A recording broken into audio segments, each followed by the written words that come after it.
صاحب د سرور شاه صاحب د شکریه ادا کوم چې دوی سره د مرګرو موږ سره په پاکستان تحریک انصاف کې شمولیت وکړو. داسې نوجوانان دپاره د پاکستان تحریک انصاف پارټي چې دا نوجوانان ده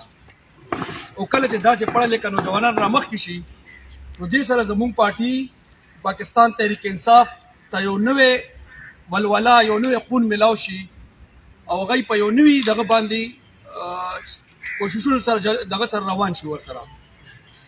نن سبا چې کوم حالات دي په دې ملک کې په دې علاقه کې تاسو وګورئ پاکستان تحریک انصاف قانون آئین هغې د دننه لګیا ده جمهوریت دپاره د ازادۍ دپاره جدوجهد شروع کړی دی او انشاءالله هغه وخت لرې نه دی چې زمونږ قائد عمران خان اب بیا راوځي او د دې ملک لیډ به انشاءالله چې عمران خان کوي ځکه چې دا د هر پاکستانی د هر نوجوان د زړه حواس دی. سو امید ساتم چې څنګه زمونږ دا ملګري راځي په دې پارټۍ کې شمولیت کېږي دا یو شمولیت دی نور هم دي په نوښار کې انشاءالله دا به ثابت شي. تاسو ته وګورئ ځکه چې دا واحد لیډر دی چې هغه په حق سره ولاړ دی سچ سره ولاړ دی پاکستانو دپاره ولاړ دی هغه ذات مفاد نشته هغه غواړي چې پاکستان په مخ کې لاړ شي هغه غواړي چې پاکستان ترقي وکړي هغه غواړي چې پاکستان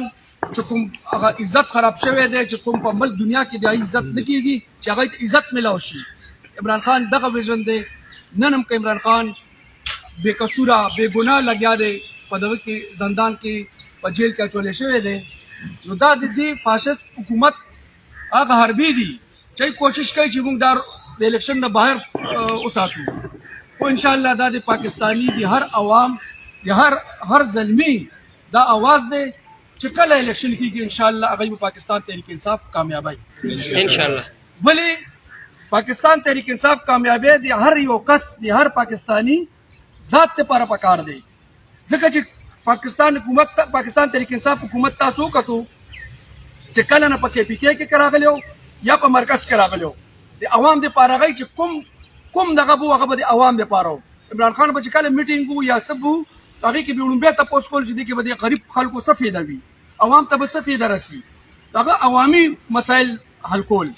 نورو خلک چې څومره دي دا نورې پارټۍ څومره دي ای عوام سره تعلق نشته هغوی صرف او صرف خپل نوم دپاره یا خپل ذات دپاره لګیا وي.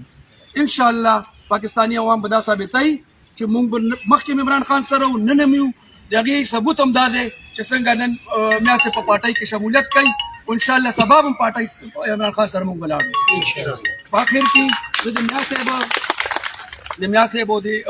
سرور شاه میا صاحب شکریه ادا کوم د دوی د ملګرو شکریه ادا کوم چې دوی څنګه په خلوص سره او په مینې سره پاکستان تحریک انصاف سره په دې سخت وخت کې په دې کې دوی شمولیت وکړو. زه ورته هرکلی وایم او انشاءالله دا یقین دهاني ورکوم چې څنګه جذبه دی د ملک دپاره قوم دپاره بهترۍ دپاره لري پاکستان تحریک انصاف هغه پلیټفارم انشاءالله چې دی ته ورکوي په هغې باندې به دی انشاءالله د قوم او د ملک خدمت کولی شي. ډېره مننه ډېره شکریه مهرباني.